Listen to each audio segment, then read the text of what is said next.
Before we start 11.4c, I think I'm going to revisit the summary from the last couple sections. So remember what we're doing is we've been adding and subtracting fractions for the last few sections.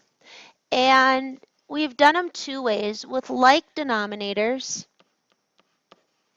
where you look to the bottom and it's the same, and unlike denominators, when you look to the bottom and it's different.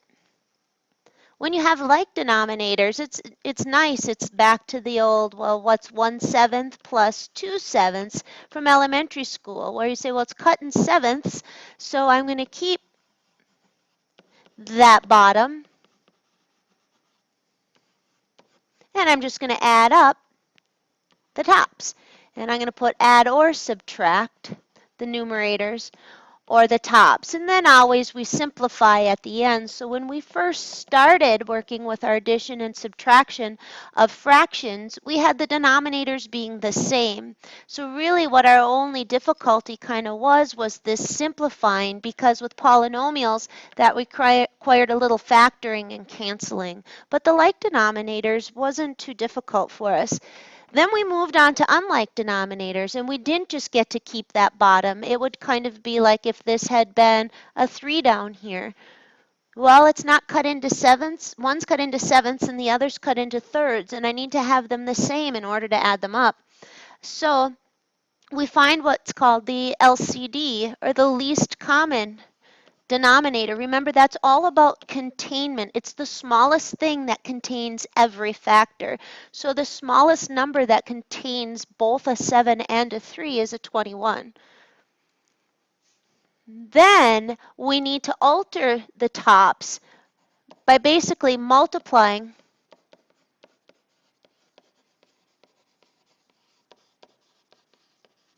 So when we're over, again, maybe dealing with this one I have over here, if I'm going to make them each cut into 21 pieces, well, then I need to make sure that I likewise alter the top. So 7 times 3 is 21, so I'd multiply the top by 3. 3 times 7 is 21, so I'd multiply that top by 7. So even if they have variables or they're polynomials, this process is the same. I find that LCD, the smallest thing that contains every factor. I multiply to change the tops. Then I keep the bottom. Basically, then I'm right back over to having like denominators. So I'm just going to go like this. This process right here we're going to continue with. The only thing is the denominators get a little bit more tricky to deal with. So moving on to 11.4c, we're going to keep the notes short because I'm going to do a couple in your homework.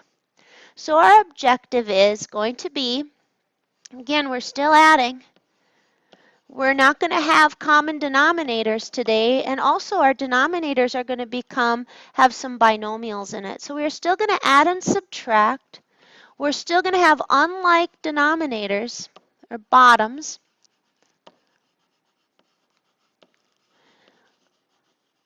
And we're going to introduce some binomials, or two-termed polynomials on the bottom.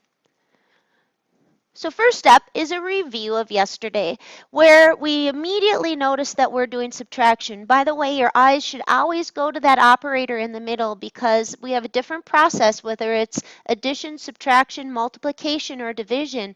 Our process is different, and that's what's tricky about this chapter, is knowing how to start each one. But when you see an addition or subtraction, it's all about that common denominator. If you have one, great, but I don't. So my LCD needs to contain all the factors. It needs to contain a 6 and a 2.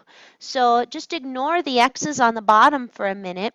What number contains both a 6 and a 2? And the answer is 6.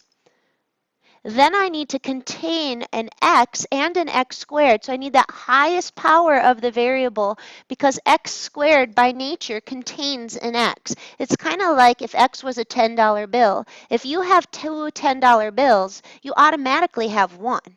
And so you would, again, you choose that highest power as the exponent there.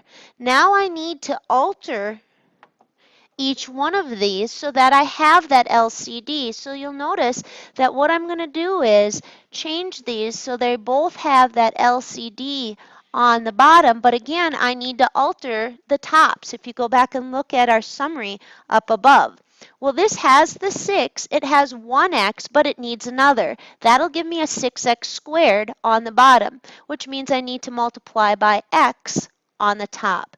And my new fraction becomes x squared over 6x squared. Next, I've got a 2, but in order to get that LCD, I need to introduce a 3.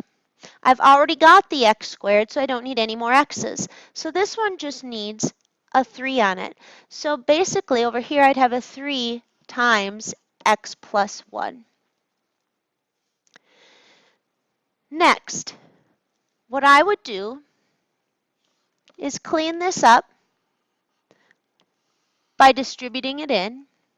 So I'm going to have x squared over 6x squared minus 3x plus 3 on the top over 6x squared. So I have my common denominator and I have my numerators all cleaned up there. So the next thing I do is what I do when I have a common denominator. I keep it. Let me put that right here. I'm just going to go kind of small with it. I keep it and I do what it says to do on the top, and it says I'm supposed to subtract. Well, keep in mind I am subtracting all of that, so I've got to be careful when I write that subtraction. I'm going to have an x squared minus 3x when I distribute that negative in, and then a minus 3. None of that combines, so that's done. I always look for factoring and canceling, but nothing can factor out of this, and I also can't unfoil it. So I am done right here with that one. All right, so now the new stuff. We're only going to do 2 in your notes. So you'll notice now on the bottom, I would like you to put these in parentheses. They are glued together. Because when you're looking for your LCD, it's tempting to say, oh, they both have a 6x in them. They really don't. That's a 6x minus 1 and a 6x plus 1. It's one chunk of stuff. Again, that subtraction and that addition kind of act like glue, and they're gluing them together. And they are entirely different. And just to prove that to you, just so you can see what I mean by they're entirely different, you might be thinking about 2's and 3's and all that kind of stuff, but let's just pretend that x is 1 just for a minute. Don't write that in your notes. We're just going to kind of pretend. If x is 1, this denominator is 6 times 1 minus 1, which is 5. This one is 6 times 1 plus 1, which is 7. You'll notice they have absolutely nothing in common. They don't have 2's in them. They don't have 3's in them. They don't have 6's in them. So you have to really consider those denominators as entirely different factors. And when we have that, let's go over here where we have, like, say 3 on the bottom and a 5 on the bottom, and we're looking for our LCD, and these have absolutely nothing in common, we use their product. So my LCD is, over here it'd be 15 because I say it's 3 times 5. Well, on this one it's 6x minus 1, whatever that might be, times 6x plus 1, whatever that might be. So it's a big kind of ugly LCD, but my process is not going to change. So I go over here and I'm going to write this one over 6x minus 1 times 6x plus 1. Don't FOIL it out, it makes it worse. So my LCD, I arrive at by multiplying those two. But again, I need to follow my process. I need to alter those tops by multiplying and introducing whatever I did on the bottom. This one gets multiplied by 6x plus 1, which means my top needs to go times 6x plus 1. This one over here has the 6x plus 1. It needs the 6x minus 1. Whatever I do to the bottom must be done to the top. So now when I rewrite these, this is 6x plus 1 from here. And this one over here is 3 times 6x minus 1, which would be 18x minus 3. So I've just converted those tops. It looks messier than it actually is. Now what do? I have an LCD, I keep it. It's just ugly. It's really just a product, just like if I had a 3 and a 7 on the bottom, I use 3 times 7. This is a 6x minus 1 and a 6x plus 1. I just use their product. On the top, I have 6x plus 1 plus 18x minus 3. Remember, if that's a subtraction, we have to be careful, but for the addition, we get to just add those straight across, no parentheses needed. Now I'm going to combine my like terms. I have 6x's and 18x's giving me 24x's. I've got plus 1 and a minus 3 giving me a minus 2. And then on the bottom, I have 6x minus 1 times 6x plus 1. At this point, we always look for factoring, and although a 2 factors out of the top, it's not going to cause any canceling to happen with the bottom, so it's not really necessary. The only factors on the bottom are 6x minus 1 and 6x plus 1, and those are not going to be canceling. So that one's done. Let's go look at the next one and follow the same process. My first task is to look at the bottom and note that I have 2 factors and they are not identical. So what that means is my LCD is their product, x plus 4, whatever that might be, times x minus 6. I'm sorry, x minus 4, whatever that might be. Again, it depends on what x is. And again, I want to show you that again just so you can see it. If x is, say, 7, this would be an 11 on the bottom. This would be a 3 on the bottom. The LCD of those is 33. So really, you notice they don't even have 4s in them. So you got to be really careful with that LCD. It's x plus 4 times x minus 4. Once I've determined that LCD, I'm going to write them both over it, which would be x plus 4 times x minus 4. And over here, x plus 4 times x minus 4. So I'm going to alter the tops accordingly. This has the x plus 4. It needs the x minus 4. I introduce it on the bottom, and I must introduce it up on the top. The next part of the subtraction has the x minus 4, it needs the x plus 4. So I'm going to introduce it on the bottom and therefore must introduce it on the top. Now, what I'm going to do is distribute this in, and I'm going to get x squared minus 4x. And then I'm going to distribute this in, and I'm going to get 3x plus 12. Now, what do I do when I have a common denominator? I keep it.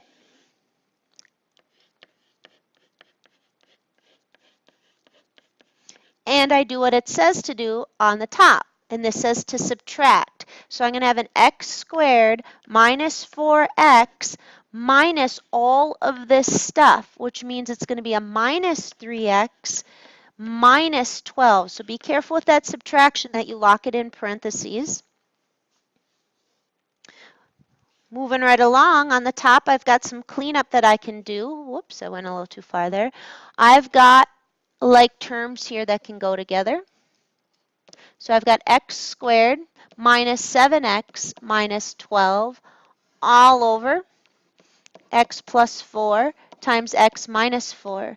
And again, be careful thinking you're done. You've always got to check for factoring. The bottom is factored, but on the top, I have 3 terms, which means I'm going to try to unfoil it.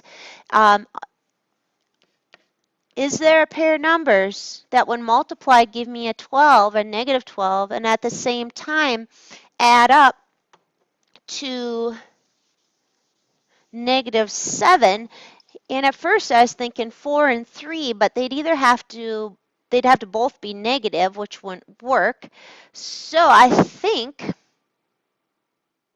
that one's done. The top will not factor. I can't get that -7 to go. But again, I always look for that.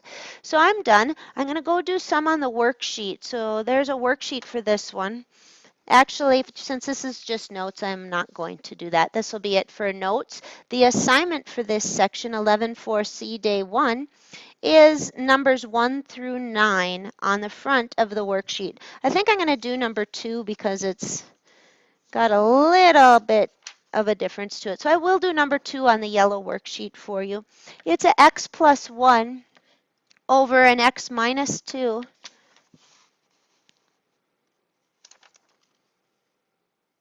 Yeah, this one should be extra credit. I'm not going to do number 2, and you can go ahead and cross it off. This is part of the extra credit section. So your assignment is 1 through 9 on the front, skipping number 2 for now. All right, so have a good one.